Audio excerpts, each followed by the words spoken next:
Hello viewers, সবাইকে take পয়েন্টে স্বাগতম। আগের ভিডিওগুলোতে আমরা লুপের কনসেপ্টগুলো ক্লিয়ার করেছিলাম, যেমন ফর লুপ, হোয়াইল লুপ এবং ডু হোয়াইল লুপ কিভাবে কাজ করে এবং কিভাবে আমরা প্রবলেম বিভিন্ন সলভ করতে পারি এই সকল লুপের মাধ্যমে। এবং আমরা এই জেনেছিলাম যে নেস্টেড লুপ কিভাবে কাজ করে এবং কিভাবে আমরা একটি প্রবলেমকে নেস্টেড লুপের মাধ্যমে সলভ করতে পারি এবং এটা কিভাবে কাজ করে ডিটেলস আমরা আলোচনা করেছিলাম। আজকে থেকে আমরা বিভিন্ন টাইপের প্যাটার্নগুলো সলভ করার চেষ্টা করব লুপের মাধ্যমে, যাতে আমাদের সামনে বিভিন্ন টাইপের কমপ্লেক্স প্রবলেমগুলো যেন আমরা লুপের মাধ্যমে সলভ করতে পারি। সো আমাদের এই প্যাটার্নগুলো সলভ করার মাধ্যমে লুপের যে কনসেপ্টগুলো আমাদের আরো ক্লিয়ার হবে এবং একটি প্রবলেম কিভাবে আমরা সলভ করতে পারি সেই কনসেপ্টটাও আমাদের ক্লিয়ার হবে। সো আজকে আমরা এই প্যাটার্নটি সলভ করব, যেটাকে আমরা বলতে পারি হাফ পিরামিড। সো দেখি আমরা কিভাবে এই প্রবলেমটিকে সলভ করতে পারি। আমরা আগের দুটি ভিডিওতে দেখেছিলাম যে নেস্টেড ফর লুপের মাধ্যমে কিভাবে আমরা এই প্রবলেমটিকে সলভ করতে পারি। অর্থাৎ আমরা যদি রো নেই 5টি এবং কলাম নেই 10টি এবং এই বরাবর অর্থাৎ প্রতিটি রোতে যদি আমরা 10টি করে স্টার প্রিন্ট করতে চাই, তাহলে আমরা কিভাবে সলভ করব সেটা আমরা দেখেছিলাম নেস্টেড ফর লুপের মাধ্যমে। সো নেস্টেড ফর লুপের মাধ্যমে আমরা কি করেছিলাম, আমরা ইনার ফর লুপে স্টারটাকে প্রিন্ট করেছিলাম এবং আউটার ফর লুপে আমরা প্রতিটি রো কাউন্ট করেছিলাম। সো এই প্রবলেমটাকে যদি আমরা ঠিকমতো বুঝে থাকি, তাহলে আজকের প্রবলেমটি আমাদের জন্য খুবই সহজ হবে।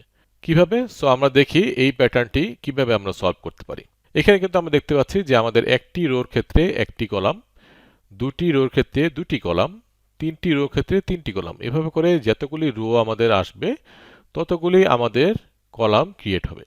আমরা আগে দেখেছি যে আমরা আউটার লুপের মাধ্যমে আমরা প্রতিটি রো কাউন্ট করছি আর ইনার লুপের মাধ্যমে আমরা প্রতিটি কলামকে প্রিন্ট করছি। ওকে, সো এভাবে করে আমরা একটি টেবিলকে জেনারেট করছিলাম। এখন আমাদের খেয়াল করতে হবে যে আমাদের একটি রোর ক্ষেত্রে কিন্তু একটি কলাম এখানে প্রিন্ট হবে, অর্থাৎ একটি স্টার প্রিন্ট হবে, এবং দুটি রোর ক্ষেত্রে দুটি কলাম অর্থাৎ দুটি স্টার আমাদের প্রিন্ট হচ্ছে। তাহলে আমাদের কোথায় চেঞ্জ করতে হবে? আমাদের কিন্তু আউটার লুপে চেঞ্জ করা কিছু নাই, কারণ আমাদের রো কিন্তু বাড়ছে, কিন্তু আমাদের কলামটাতে একটা প্রবলেম আছে। কারণ কলামটাতে আমাদেরকে খেয়াল রাখতে হবে যে একটি রো যখন হবে তখনই একটি কলাম হবে।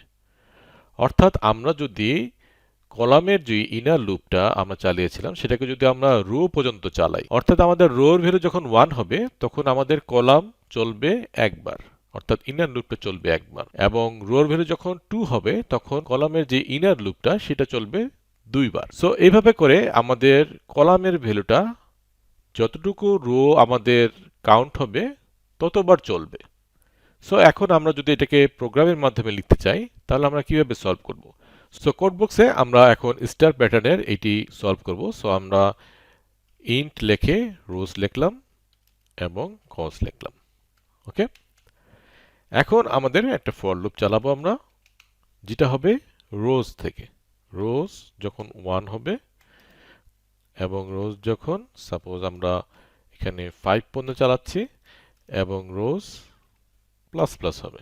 সো আমাদের রোজ ভ্যালুটা কমপ্লিট, অর্থাৎ আমাদের 5 বার রোটা কাউন্ট হচ্ছে এখানে। এখন আমরা ইনার লুপটা লিখব। সো আমাদের কলাম 1 থেকে শুরু হবে এবং কলসটা হবে কত পর্যন্ত? যতক্ষণ পর্যন্ত রো কাউন্ট হবে, অর্থাৎ রোর ভ্যালু যদি 1 হয় তাহলে আমাদের কলামস একবার চলবে, রোর ভ্যালু যদি 2 হয় তাহলে আমাদের দুইবার চলবে এই লুপটা। সো ইনার লুপে আমাদের কি করতে হবে? আমাদের রোজ এর ভ্যালুটা এখানে দিতে হবে। তাহলে রোজ ভ্যালু যখন 1 হবে তখন এখানে কিন্তু 1 চলে আসবে। সো এই লুপটা চলবে একবার। আবার রোজ ভ্যালু যখন 2 হবে তখন এই লুপটা চলবে দুইবার। ঠিক আছে? সো আমাদের এখন কলসের প্লাস প্লাস দিয়ে দিলাম এবং আমাদের এখানে প্রিন্টে আমরা কি করব? স্টারটাকে প্রিন্ট করব। সো আমরা স্টার প্রিন্ট করলাম আর এখানে আমাদের যেহেতু একটা ড্র হয়ে যাওয়ার পরে আমাদের এখানে নিউ লাইনে চলে যাবে, সো আমরা নিউ লাইন লিখলাম। সো এই তো আমাদের প্রবলেম সলভ। ঠিক আছে? কিভাবে? আমাদের এখানে যখন 1 তখন এখানে 1, অর্থাৎ একবার চলবে, যখন 2 তখন 2, তখন দুইবার চলবে।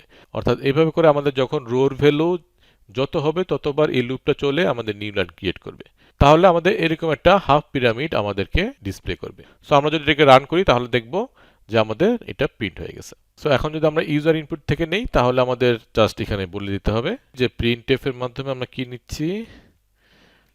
আমরা নিচ্ছি enter total number of rose.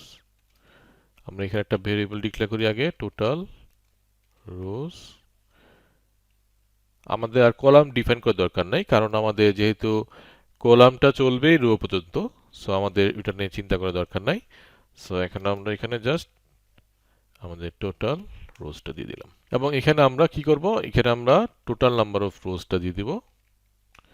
ওকে, তাহলে আমাদের কি ঘটবে এখন, এটা যদি আমরা সাপোজ রান করি তাহলে আমরা দেখব যে আমরা যদি 8টা নেই তাহলে আমাদের 8টা রো প্রিন্ট করবে, এবং প্রতিটি রোতে যত রো নাম্বার সংখ্যা হবে ততগুলা আমাদের স্টার প্রিন্ট হচ্ছে।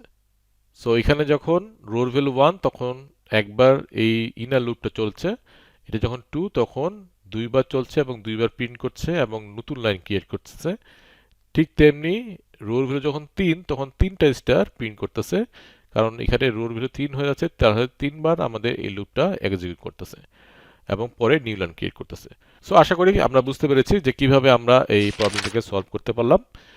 সো নেক্সট ভিডিওতে আমরা আরেক ধরনের প্যাটার্ন সলভ করব। ভিডিওটি আপনাদের উপকারে এসে থাকলে প্লিজ লাইক বাটনে ক্লিক করুন এবং চ্যানেলটি সাবস্ক্রাইব করুন। সো দেখা হবে নেক্সট ভিডিওতে। আজকের জন্য আল্লাহ হাফেজ।